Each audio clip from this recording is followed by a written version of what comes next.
जैसे मैं कल वंदे मातरम जय हिंद दोस्तों। जैसा कि आपसे कहा था हमने कि beneficial insect and paste of horticulture crops and there management का पार्ट 2 जो प्रीवियस ईयर पेपर का लाएंगे, जिसमें आपके टॉप 30 क्वेश्चन तो करवा दिए गए और 31 से लेकर 60 तक का आप क्वेश्चन हम करवाएंगे दोस्तों। तो हम आपके लिए लेकर आ गए हैं। इसका पीडीएफ लेने के लिए दोस्तों आपको कुछ भी नहीं करना है, इस नंबर पर ज्वाइन लिख करके मैसेज कर देना है, और या फिर आपको डिस्क्रिप्शन बॉक्स में लिंक दिया गया है, उसको आप जो उससे आप ज्वाइन कर सकते हैं। आपका कौन सा ये पार्ट 2 करवाया जा रहा है, किसका प्रीवियस ईयर पेपर का करवाया जा रहा है, तो किसका करवा रहे हैं दोस्तों, बेनिफिशियल इंसेक्ट का करवा रहे हैं।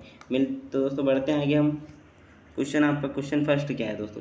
क्वेश्चन फर्स्ट है आपका कि पेटेंट बग का वैज्ञानिक नाम है दोस्तों। थोड़ा सा ये क्या ना आपको ब्लर दिख रहा होगा, है ना, थोड़ा सा ब्लर दिख रहा होगा, तो उसके लिए आपसे माफ़ी चाहूँगा कि पेटेंट बग का वैज्ञानिक नाम क्या है दोस्तों। पेटेंट बग का जो वैज्ञानिक नाम होता है क्या होता है, बेगराडा, क्या बेगराडा क्रूसीफेरेनम होता है, क्या बेगराडा क्रूसीफेरेरम, क्या फेरेरम होता है, क्या बेगराडा क्रूसीफेरेरम पेटेंट बग का वैज्ञानिक नाम है दोस्तों। नेक्स्ट क्वेश्चन है आपका, ये गन्ने की सफ़ेद मक्खी का वैज्ञानिक नाम क्या है? कौन सा दोस्तों? गन्ने की सफ़ेद मक्खी का वैज्ञानिक नाम क्या है? तो एलियोरो बोर्डस, एलियोरो लो बोर्डस, है ना, एलियोरो लोबस बोयरोडेनिसिस। इसको आपको यदि याद करना है दोस्तों, आप क्या ना पूरा नाम आप एक साथ आप भी याद नहीं कर सकते, इसको आपको तोड़ के याद करना होगा। कैसे? एलियो, क्या ये क्या हो जाएगा, एलियो रोबो बस, क्या हो जाएगा, एलियो रोलो बस, क्या हो जाएगा इसका, एलियो रोलो बस। ये आपको शॉर्ट फॉर्म में तोड़ के याद करेंगे जल्दी हो सकता है। गन्ने की सफ़ेद मक्खी एलियो रोलो बस बेरोडेंसिस, क्या एलियो एलियो रोलो बस बोरोडेंसिस, क्या हो जाएगा, इसको तोड़ के करना है, इसको बोरो, इसको डेंसिस, इसको एलियो रोलो बस, क्या एलियो रोलो बस बोरोडेंसिस। ऐसे यदि आप तोड़कर करेंगे तो ये जल्दी आपको याद हो सकता है। नेक्स्ट क्वेश्चन आपका क्या आने वाला है कि मक्का की तना छेदक का वैज्ञानिक नाम किसका दोस्तों? मक्का के। ये तो आपका सिंपल ही है कि चीलो पार्टेलस, चीलो पार्टेलस, मक्का का चीलो पार्टेलस। मक्का का तना छेदक कौन सा है? तो चीलो पार्टेलस होता है। लेकिन आपको गन्ने की सफ़ेद मक्खी का वैज्ञानिक नाम याद करना है, तो एलियो रोलोबस बोरोडेंसिस। ऐसे आपको इसको याद करना होगा तोड़ करके। नेक्स्ट में बढ़ते हैं दोस्तों, दीमक श्रमिक होते हैं दोस्तों। तो दीमक जो होते हैं बांझ मादा, है ना, दीमक जो होते हैं इनमें श्रमिक कौन होते हैं दोस्तों? आपके बांझ मादा होते हैं। दीमक कैसे होते हैं? पॉलीफेगस कीट होते हैं दोस्तों। ये सारे आपके प्रीवियस ईयर पेपर के इंपॉर्टेंट क्वेश्चन है ना। दीमक कैसे होते हैं? पॉलीफेगस कीट होते हैं। वीडियो को लाइक जरूर करिएगा दोस्तों। नेक्स्ट की ओर बढ़ते हैं कि व्हाइट ग्रब गण के अंतर्गत आता है। तो दोस्तों जो व्हाइट ग्रब होते हैं ये कोल्यूपटेरा ग्रब के अंतर्गत, कौन से कोल्यूपटेरा गण के अंतर्गत आते हैं। नेक्स्ट है दोस्तों दीमक का, दीमक गण के अंतर्गत आता है, तो दीमक आइसोपटेरा, कौन से? दीमक आइसोपटेरा गण के अंतर्गत आता है। और व्हाइट ग्रब कोल्यूपटेरा के अंतर्गत आता है। तंबाकू की सुंडी, तंबाकू की सुंडी लेपिडोप्टेरा, तंबाकू की सुंडी लेपिडोप्टेरा के अंतर्गत दोस्तों आपकी आती है। तो आपका व्हाइट ग्रब किसके अंतर्गत आता है दोस्तों? कोल्यूपटेरा के अंतर्गत आता है। दीमक किसके अंतर्गत? आइसोपटेरा दीमक। और तंबाकू की सुंडी जो है लेपिडोप्टेरा के अंतर्गत आती है। ये आपको एक बार लिख लेना है, या फिर आपको किसी भी तरह से याद करना है कि ऐसे क्वेश्चन से आपसे पूछे जाने हैं। बिहार बालों वाली सुंडी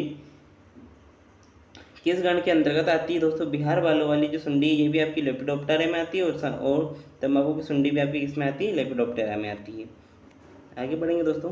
दीमक का वैज्ञानिक नाम क्या होता है? ओडेंटोटर्मस स्पीसीज या फिर ओडेंटोटर्मस, ओडेंटोटर्मस, क्या ओडेंटोटर्मस, इसको हम ओबेसस कहते हैं, क्या ओबेसस, ओबेसस के नाम से ओडेंटोटर्मस ओबेसस इसको हम कहेंगे।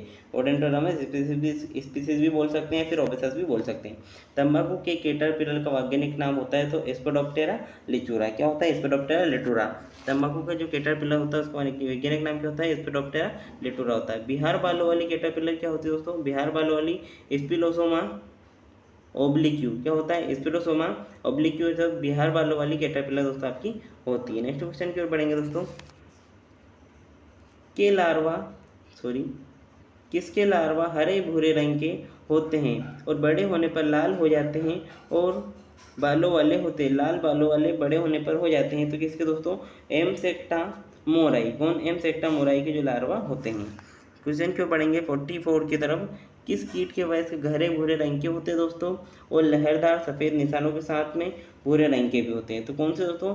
स्पिलोसोमा ऑब्लिक्यू। कौन दोस्तों? स्पिलोसोमा ऑब्लिक्यू के। नेक्स्ट, दीमक का मैथुन कहाँ होता है दोस्तों? दीमक का मैथुन आपके हवा में होता है। कहाँ? हवा में होता है। दीमक लगभग कितने 30,000 अंडे, कितने 30,000 अंडे पर डे देते हैं। कितने? 30,000 अंडे पर डे देते हैं दीमक। लेकिन दोस्तों ये क्या है ना, एक ग्रुप के वाइज भी देखा जा सकता है। ग्रुप के अकॉर्डिंग नहीं देते हैं, यदि 6,000 7,000 अंडे आपसे आपको ऑप्शन में देते हैं, तो आपका राइट आंसर क्या होना चाहिए? 6000 7000 अंडे होने चाहिए। क्या सॉरी, आपका 6000 से 7000 अंडे यदि ऑप्शन में आता है। दीमक कितने अंडे पर डे देती है एक दीमक? तो 6000 7000 अंडे पर डे आपका आंसर होगा। और यदि ऐसे नहीं आता 30,000 ऑप्शन में आता है तो आपका आंसर क्या? 30,000 सही होगा। नेक्स्ट क्वेश्चन की ओर दोस्तों हम बढ़ेंगे कि एफिड मादाएं जो अपंखीय, विविपेरस और पैथोनोजेनेटिक होती हैं और वे बसंत में ओवर विंटर्ड अंडों से निकलती हैं, किस रूप में जानी जाती हैं? तो किस रूप में जानी जाती है दोस्तों? फंटे किस रूप में जानी जाती है? फंडा ट्री गेनी। कौन से दोस्तों?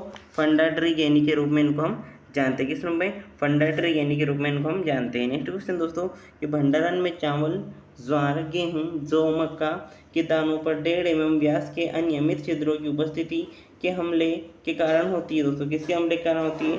कैलोसोब्रोचस चाइनेंसिस। किसी कारण दोस्तों? कैलोसोब्रोचस चाइनेंसिस मतलब कि पल्स बीटल के कारण दोस्तों ये होती है। नेक्स्ट क्वेश्चन है साइटोफिलस ओराइजी की हानिकारक अवस्था दोस्तों क्या होती है? आपकी साइटोफिलस ओराइजी की हानिकारक अवस्था दोस्तों आपकी गर्भ होती है। पल्स बीटल की हानिकारक अवस्था दोस्तों कैटरपिलर। पल्स बीटल की कैटरपिलर हानिकारक अवस्था होती है। Next question Sitotroga cerealella. कौन सा दोस्तों? सीटोट्रोगा सेरेलिल्ला की हानिकारक अवस्था गर्भ होती है। गर्भ सीटोट्रोगा सेरेलिल्ला की हानिकारक अवस्था होती है। पल्स बीटल का वानस्पतिक नाम चेलोसोब्रूचिस चाइनेंसिस। क्या? चेलोसोब्रूचिस चाइनेंसिस होता है। खपरा बीटल परिवार से संबंधित दोस्तों, तो खपरा बीटल टर्मेटिडी परिवार से संबंधित होता है। नेक्स्ट क्वेश्चन दोस्तों भंडारण के अनाजों के उस कीट का नाम जो खेत, थ्रेसिंग यार्ड और दुकानों में दालों पर हमला करता है, तो कौन सा? कैलोसोब्रूचस चाइनेंसिस मतलब पल्स बीटल ही दोस्तों आपका होगा। क्या? पल्स बीटल इसका भी आंसर होगा। नेक्स्ट क्वेश्चन दोस्तों आपका अनाज का भंडारण करते समय नमी दोस्तों कितनी होनी चाहिए? आपके ऑप्शन में 10% थी ओनली। कितनी ऑप्शन में? कितनी? 10% थी। यदि 10% ऑप्शन में ओनली आती है तो आप लगा सकते हैं, लेकिन 10 से 12 यदि आपको दी जाती है तो आपका राइट आंसर 10 से 12 दोस्तों होगा। नेक्स्ट है 56 दोस्तों। वीडियो पसंद आए तो वीडियो को लाइक जरूर करेगा। चैनल पर आए तो चैनल को सब्सक्राइब कर लीजिए, क्योंकि आपको हर सब्जेक्ट के जो PDF नोट्स आपको ग्रुप में अवेलेबल करवाए जा रहे हैं, जिसका डिस्क्रिप्शन बॉक्स में लिंक भी दिया हुआ है दोस्तों। वीडियो को लाइक करना माना भूलें, और आप कमेंट बॉक्स में बता सकते हैं आपको अब कैसे क्वेश्चन चाहिए, है ना। क्वेश्चन है आपको कौन से भंडारण कीट की मादा अनाज में एक छोटा सा छेद करती है और उसमें एक अंडा देती है और एक जिलेटिनस प्लग के साथ कवर करती है? तो कौन सी? खपरा बीटल। कौन? खपरा बीटल होती है। जो कार्बोफ्यूरान का फॉर्मुलेशन है दोस्तों 3G के रूप में उपयुक्त है। कौन सा? कार्बोफ्यूरान का जो फॉर्मुलेशन किस रूप में बाजार में उपलब्ध है दोस्तों? 3G के रूप में उपलब्ध है।